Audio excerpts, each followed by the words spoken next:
marry you, you should care enough to carry her.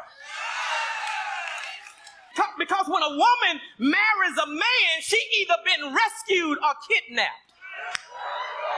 And see, the thing about a kidnapper, it's all about the kidnapper. It ain't about who he kidnapped. It's all about what he wants. It's all about what he wants to do.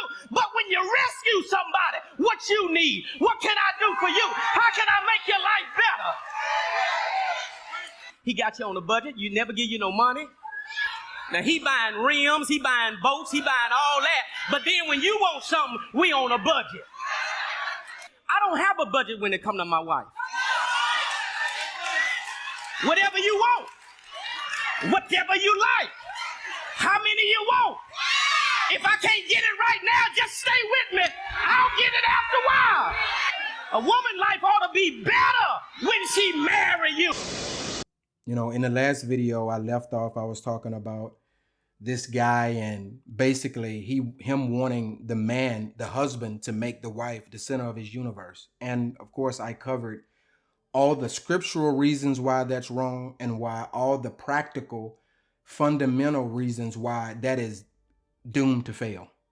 And disorder will ensue within your home. And you don't have to take my word for it. Look at the divorce rates. The average man in America, if he's in a marriage, his ass is... Oh, man. The average man in America, if he's married and if he's adhering to this Negro preacher pseudo-psychology and pseudo-philosophy, this disorder, this chaos, he's miserable. He's one of those happy wife, happy life guys. That's a miserable man. That's a miserable man right there. You could believe that. That's a dangerous man. That's a volatile man.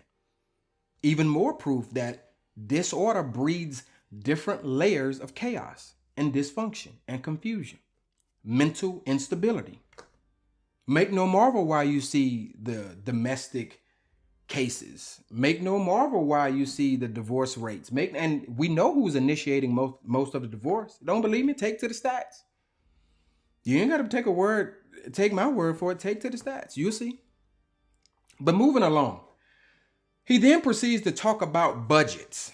And then he starts to use these examples about he's buying rims and he's buying boats. But for you, he got to put you on a budget. He'll never give you no money. That's how this Negro is talking. Listen, if a man is doing all that, then the issue is with him to begin with. This isn't his inability to properly treat his wife. This is an issue where he has problems. He's not a husband material man. Just, from the onset. And why didn't she know this? We don't live in a proper society where a father goes out and gets and finds a proper husband for his daughter. We have foregone those days, unfortunately. And you see what it's bred, but that's neither here nor there right now. Or it is, but I don't want to talk about it. We don't live in those days no more. We live in a day where the woman is quote unquote equal and she's allowed to choose who she wants and by what standards she uses, her evaluation process. She gets what she gets. So you mean to tell me she couldn't see this man was a foolish spender before she married him? She had to wait until she was married to see that or figure that out? And Reverend, let me ask you now. Is that what makes a man a good man?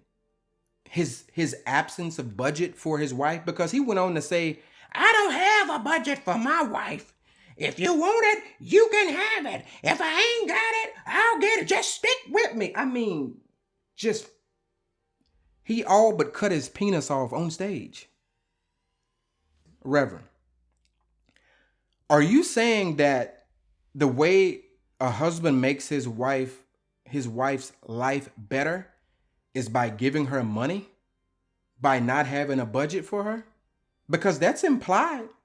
Because when you spoke on the matter, you talked about you brought yourself into the matter. So it seems to me that, and this make no marvel, since your wife is the center of your universe and you're completely in disorder, which is why you spew this type of nonsense. The question has to be asked, is that how you keep your wife happy? Is that your idea of being a good husband? Pastor, you know the way you make your wife's life better is you feed her wisdom. You develop her spiritually. Provisions, protection, all of that's implied. When you take her as your wife, those are just core responsibilities. But when it comes to enriching your wife's life, that's not with, gifts and money and affection. Not if she's and if a wife material woman understands this. That's not how you make your wife's life better. You prepare her to live in the world so that she's not of the world. That's how you make your wife's life better. By passing on the wisdom that Elohim has bestowed onto you. That's how you do that. You make your woman's life better, your wife's life better, by being her high priest. You clearly don't understand that.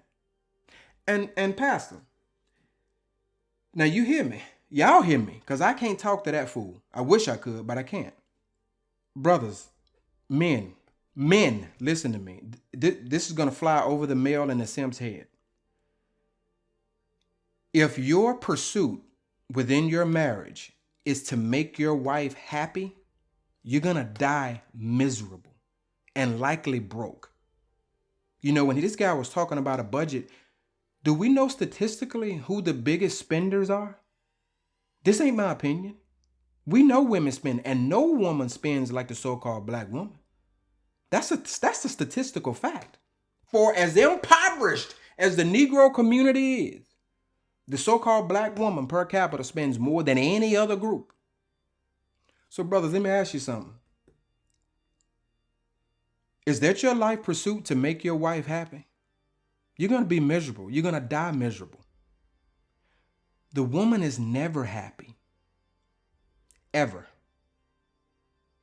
Ever. And to be quite frank, no one is. But something that the man has that the woman has to be taught. And her father should have taught her this. But, we know about the epidemic in the so-called black community and the fatherlessness. And unfortunately, it's becoming an epidemic for all so-called racial groups that don't have a strong culture, i.e. so-called white people, so-called black people. But look, her father should have taught her that one of the best things that she can adapt is being content and learning to love monotony. You see, when you talk about, making a woman's life better by not giving her a budget and spending as she pleases, that's not making her life better. That's just enabling a child. That's how you spoil a child. That's what you do. But if you want to make your woman's life better, you have to get her to learn to respect and embrace monotony and to be content with life in the flesh. Helping her understand that life in the flesh is temporal. That's what a husband material man does.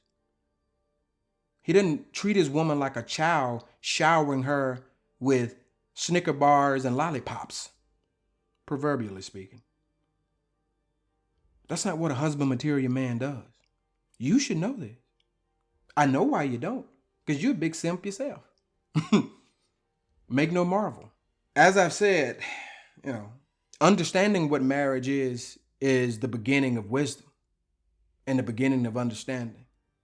And if you don't understand what marriage is, especially within this context of the scriptures, because again, this is a preacher talking, then you're going to miss the boat on everything.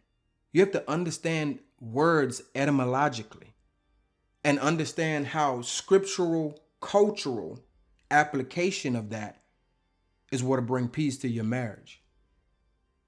But stand by. I got another video.